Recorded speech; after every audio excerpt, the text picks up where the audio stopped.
Okay. First of all, Arne, can we check on Curtis Jones? What's the latest regarding the injury picked up against Lille? Yeah, he went out during half-time. So it's mostly not a good sign, and it wasn't because he will not be available for the game tomorrow. And the rest we have to wait and see how long it's going to take. I'm not expecting months, of course, or not of course, but I'm not expecting months. But let's see if he's available for PSV or Bournemouth. Ibrahim Konate also told us in the week that he's playing through pain at the moment with his knee not fully recovered from it. What concerns do you have over that, how you're managing that day to day? I think you've seen how we try to manage that. I think we skipped him twice, didn't we? Or at least in this game Durrell played, and the Accrington Stanley game he didn't play as well. So that is a bit maybe because he has still some pain of his knee. Don't exaggerate it, but he probably feels a bit. But it's safe for him to play. But it's more the load where you're aware of if a player is out for 5 or 6 weeks and then play him every 3 days. That's in our opinion a certain risk. So we always try to manage that. And I think he now comes to a moment where he would be able to play 3 times a week.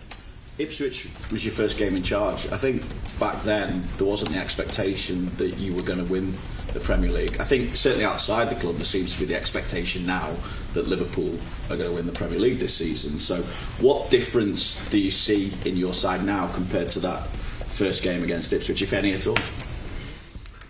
No, not a lot, but the fact was that I only worked with 13 to 14 players for 1.5 weeks back then. So there's not been said about sometimes how difficult it is to come in the middle of a season and try to work with a new team with the schedule we are having. But to be fair, it maybe felt a bit the same for me because 12, 13, 14 players came in 1.5 weeks before the start of the season, and from that moment on we only played games. So it's normal, I think, that we've improved compared to that game. Although especially the second half performance was something that was quite similar to the performances I see currently. With that in mind, how much do you think Ipswich will be a different proposition now that they've gotten used to life in this league a little bit and taken some big points off some top teams? Yeah, they've done, and they've been a bit unlucky sometimes in the last moments of games.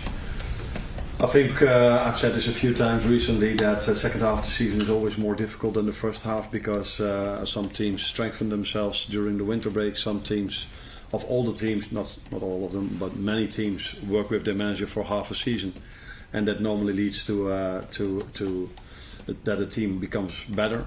And that's definitely the situation also for Ipswich, although they've made it really difficult for us already in the first game of the season. But I think it's fair to say that they've improved during the first half year, and that is also a compliment to Kieran McKenna, that he already made it really difficult for us in the first game, but I think the few games afterwards was more difficult for them.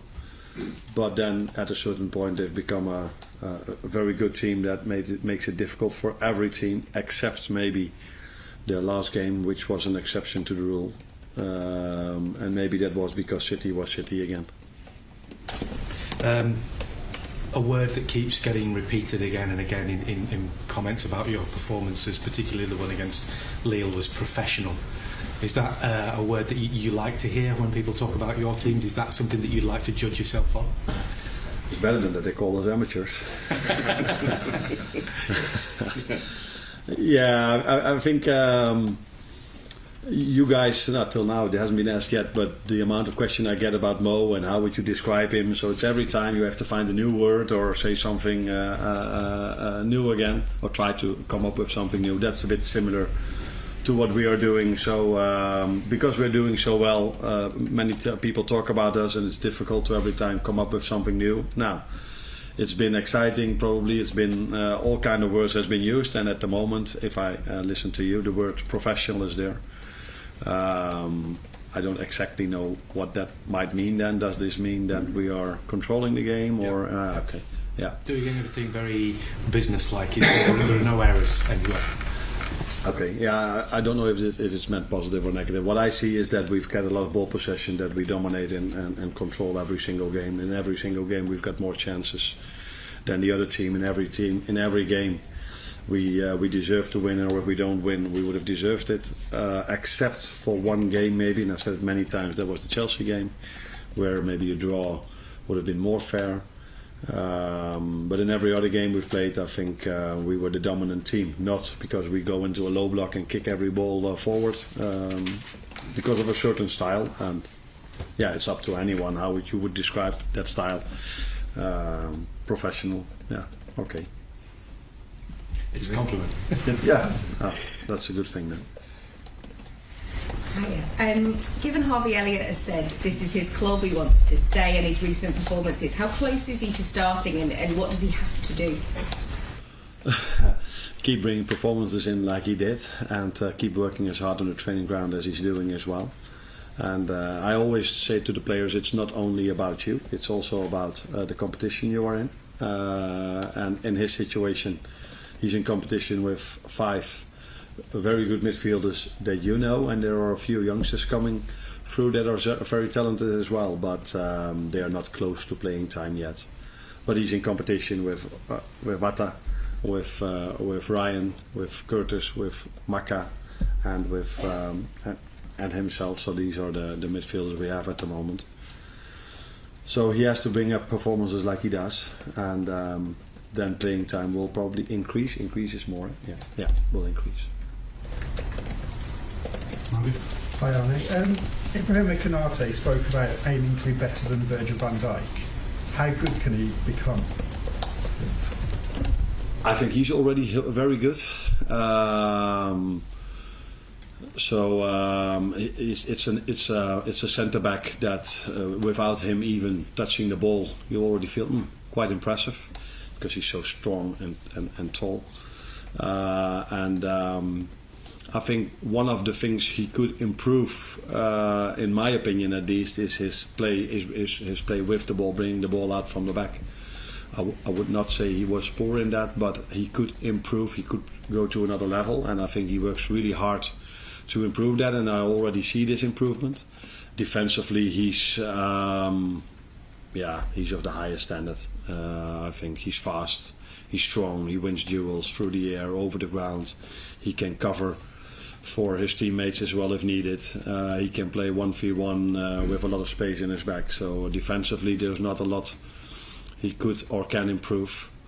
But bringing the ball out from the back, which is not his single job, it's also his teammates that he needs for that, was something we've worked on a lot, and we still keep on working a lot. Not only with him, but with the others as well.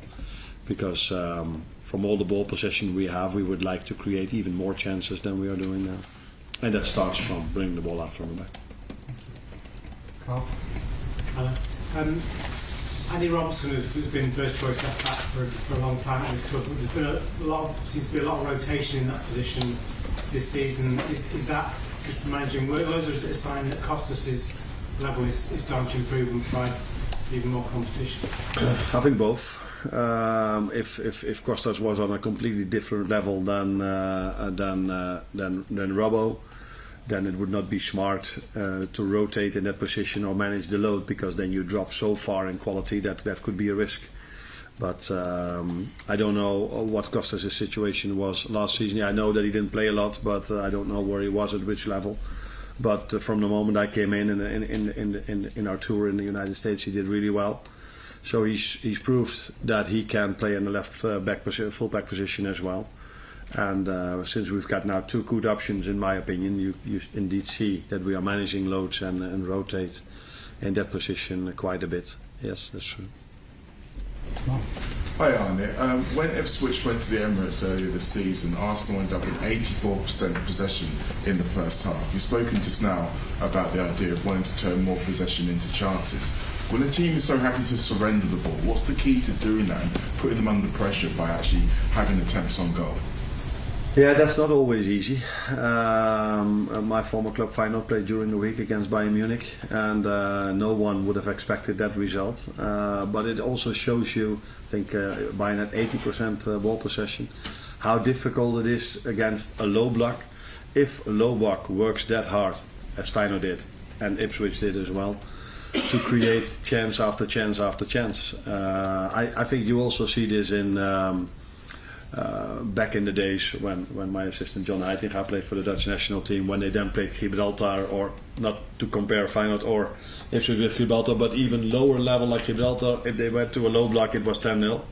But if these teams do it now, it ends up being 4-0, 3-0, so you don't see these results with such a big margin, with the exception of City last week then. But I don't think Ipswich went to a low black constantly in that game. So it shows you how difficult it is if players are well trained, well managed, and play with a lot of intensity and willingness not to concede. How difficult it is to score goals against any team in the world, let alone against a Premier League team. I think we faced this against United. We faced this against Forest. We faced it a bit against against Brentford as well. These low blocks. So yeah, it's difficult for every single team everywhere in Europe. That's. So do you think this might be a day where we have to be, and I say we, I mean the team and the fans, have to be a bit more patient? You mentioned the game against Man City where obviously it was a big score. Do you think there's a little danger some people might come into it thinking, well, that's going to be the same again?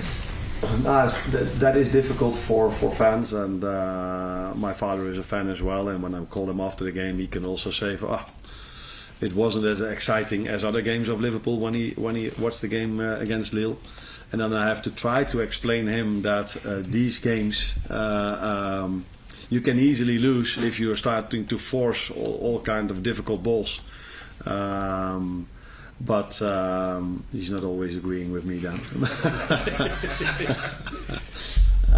But as a manager, I was quite happy with our performance against Lille, because they were a team that are so well organized and so much control. And I think there was one moment in the game I can remember that Curtis tried to play at the halfway line a bit of a ball that was in a bit of risk, and we lost that ball and they counter-attacked us. So that's the risk you have if you play against a low block team. Forest is probably the best in the league if you play these stupid balls, which I call stupid balls, which my father would love to see us playing a bit more.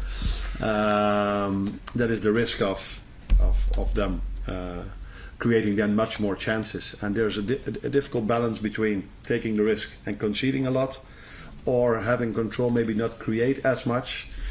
But against this team, going 1-0 down, like we've seen against Forest, is even a bigger problem than if you are, especially against a low block. So it's a balance we have to find, and I can understand that it's sometimes difficult for fans as well that come to the stadium to see us winning, but hopefully us scoring a lot of goals and an exciting match. But yeah, you need two teams for that, and the better we do, the less likely it is that teams come to Anfield and say, okay, let's go to a high press and let's press them all over the pitch. Thanks, Arne. Take care.